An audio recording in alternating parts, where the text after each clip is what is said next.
Park County, the rivers are the lifeblood of the county, the lifeblood of the West. And the thing that really brings Park County together is when you talk about water. And all of our citizens understand the importance of the water here. To protect the water in your area is probably the most important thing you can do. We're really lucky to still have those view sheds. And without the water, we wouldn't have those core values that I think a lot of people really have in this area for rivers, for natural spaces and open spaces and safe places for their kids to go play. Park County Land and Water Trust Fund was originally developed to protect wetlands that were facing and potentially imminent threat.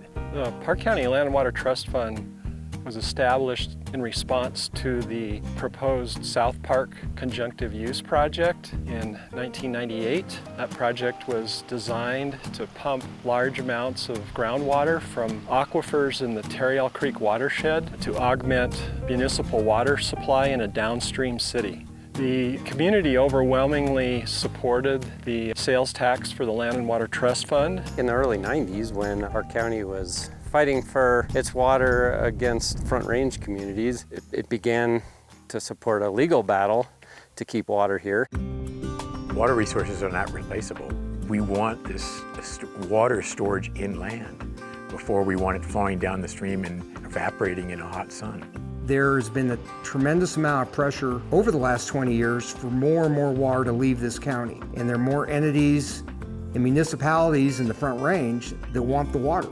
A good, healthy stream supports a lot of fish, and water moves through these systems really fast and it's really dry. But if we can restore these and get them to store water and like a big sponge up here, that water is released slowly through the summer and fall. So stream flows all the way down to support the South Platte River down all the way to Denver. They're also like a filter as that water is stored in these wetlands up here. It cleanses it, it really does. Park County streams are unique because they're so high up in the watershed that they basically are the beginning, the source of water as it comes down and flows down valley. So what we're working on in this project is reconnecting the hydrology of the stream and the riparian area next to it. What this allows the water to do is to stay on the land longer and benefit the entire area as it goes down. So the stream at this spot used to go around that kind of scarp that you can see, where you can see a little wetted soil, and it was eroding away. So what we've done is use this excellently vegetated floodplain bench right here, and we've moved the stream into this new alignment with a smaller channel dimension. But we've also left that other old path as an overflow channel, and that will grow in as wetland. Wetlands matter because they perform a variety of functions, ecosystem services. And ecosystem services are benefits that society gets to enjoy for free. The wetlands in Park County are literally like no other wetlands in the world. The wetlands in Park County hold globally rare plants. Oftentimes, some of these plants are only found in South Park in the entire world. Park County has a rich agricultural heritage, and people have been coming for years and years to see this incredible valley. And when I look around at the ranch and I see the beauty of it, it impresses me to know that everyone in our community has helped contribute to this, and that because of our conservation easement, this will stay on and stay the same way into perpetuity. Our children's children can come here and see the land and the river and the mountains, and we can leave that behind for everyone to enjoy for the future. Learning to share and cooperate with each other in the use of our water is a challenge, but it's also a blessing so that we can grow as a community and appreciate the water that we have.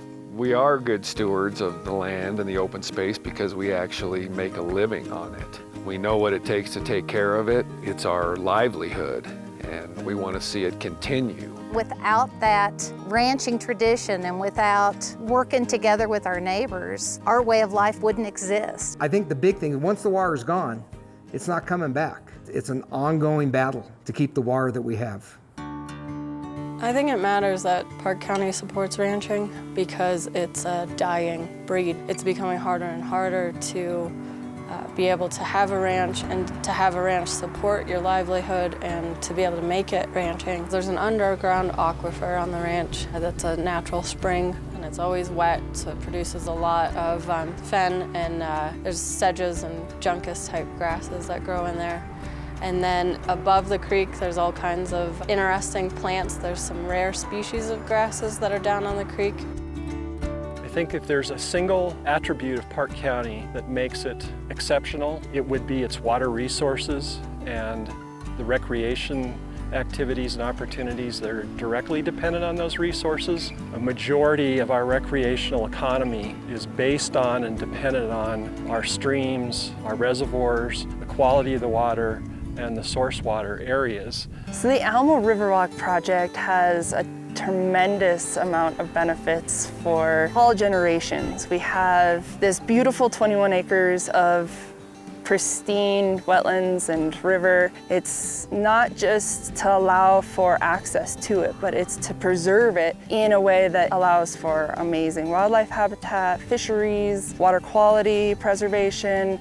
We have an outstanding beaver complex, we have moose, we have great horned owls, and I think by preserving this and not letting it get destroyed by overloving it is one of the primary benefits of the project. With Park County being willing to work with Parks and Wildlife and other agencies and kind of thinking outside the box to protect this, it's really a benefit. I've been doing this job for 30+ years, and I still get excited if I see an eagle flying, or I see a herd of elk, or I see an antelope fawn. I really hope that people have the same kind of thought, that when they see something unique, they should stop and look at it. Without the Land and Water Trust Fund, the Klein Ranch wouldn't have happened. It definitely was the thing that pushed it over. Thanks to the Land and Water Trust Fund, we can continue on with that ranching tradition, and water is the lifeblood of our ranch. We have to have the river to survive. We're proud of having a pristine wetland in the center of town. But more than that, it's a sense of community. I just really hope that over the next 50 years, we can maintain that agricultural heritage that keeps the wide open spaces in Park County, and to maintain that for the next generation as Denver and Colorado Springs continue to encroach on us. From 1998, we've protected and have conserved over 18,000 acres. We have conserved and have stream restoration projects on over 40 miles of streams and rivers in Park County, and we've protected over 7,000 acres of wetlands. Park County is a big county, but those are still big numbers. History is the story of our lives. It's a story of those just before us. It's a story of our parents. It's a story of all who have shared the same views, the same landscapes, the same water. It's not just about us. It's about people in the past and people in the future. Over the years, the Land and Water Trust Fund has been a direct supporter of all of this work and ability for us to really move the field of stream restoration forward. We're getting the freshest, cleanest water. It's just fallen. We have actually the first chance to mess it up, so we don't want to be the ones to mess it up. A lot of water storage happens up here in these big riparian systems, in these wetlands, that maintain steady flow all the way down. The trust fund really makes it so that we can keep on ranching. It continues on through generations. And it can continue on for the next 100, 200 years. We all want to protect what we have. We don't want to lose the beauty and the grandeur of these beautiful rivers. We don't want to lose that pure water. We want to protect it and keep it for future generations. This is what living in the West is all about. It's our responsibility, and if we don't take care of it, nobody else will.